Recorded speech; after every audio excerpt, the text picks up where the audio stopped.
Anyway, we have the cost of living for 1821, 1921, 2021. So anyway, the average rent in 1821 was $4 a week. The average rent in 1921 was $60 a month, and the average rent today is $1,339 a month. So flour, potatoes, tea, milk, coffee, and you can see here it says cheap coffee was 35 cents a pound. And it was 47 cents a pound in 1921. And now it's $5.97. The coal stove with the water reservoir for hot water. And the fact that we have an early ice box, that you didn't have something that was electrical. And you bought most things in bulk and split them up and put them into a Hoosier cabinet. So you had your flour in here and all your different spices and whatever. She tells her story about her first perm, and it was like a torture machine. And before that, of course, we had good old hair curler. You actually heat it up in a kerosene burner. And today we just have really good cuts. But this is something really amazing. And I've watched a lot of really early movies from the 1930s, even the 1940s, and they show these ladies sitting in the salons with those.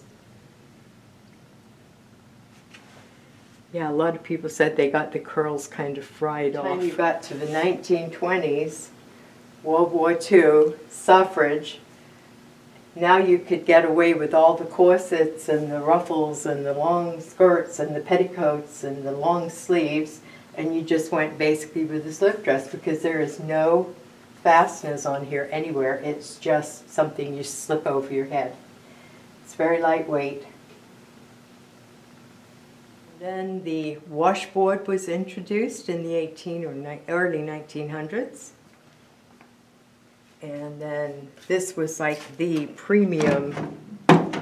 You put your clothes in there and you whipped them around.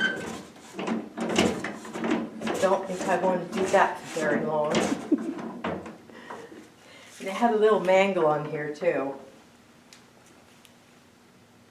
Because then it went up into the 50s and you got into a spin dryer, which was all electric, up to the present where you have this wonderful thing that looks like it's straight out of the space age.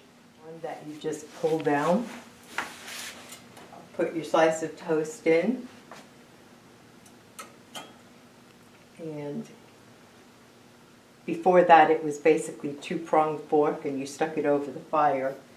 And then it went to the toaster, and then the pop-up toaster with the white things for bagels. It's like, this was 1821, this is 1921. It's a very cool little motor car, which then comes to zoom, zoom.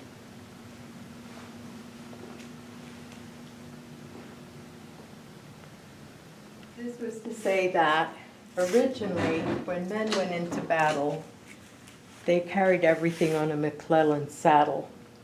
The loops on there are for their horse's feed, it's for their bedroll, it's for their clothing, it's for everything.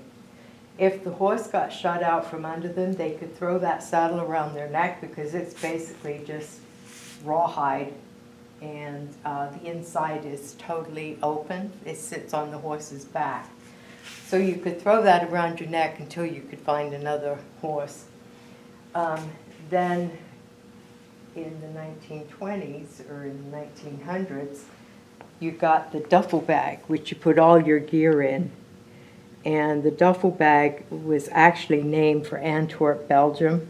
It was a place where it was made, and that was the color, and it just took off from there. So that's duffel. And then now we have Molly's, which is the modern armies. Those weigh 75 pounds and they carry everything from a GPS to water supply to food to clothing to whatever. So with that, plus whatever you can put into 15 million pockets in your uniform, you're a one-man army all by yourself. And then you have the flags. There's the Don't Tread on Me, the original, and the state flag from 1821, 1821, and then the American flag with 50 stars. And then looked at the Lewis and Clark expedition, the statehood. We looked at the Mormon War, just the different parts like the Underground Railroad, and the Trails Rest, the Civil War, and then our little church, which you just saw. And then just going around explaining the state flag and its iconography. So it's been up since January. And then going on, we have the World's Fair in 1904 and World War I and Pershing, women's suffrage in 1920. And 1928, the bread slicer. 1945, we have the Second World War and Truman from Missouri becoming the president. And then jumping up to 1965 with the opening of the Arch in St. Louis. Is that Walter Cronkite? And the Vietnam War and the big flood of 1993. Up to the Space Force, and the fact that up until about 3 months ago we had a Missouri astronaut on the space station. He has been returned home now.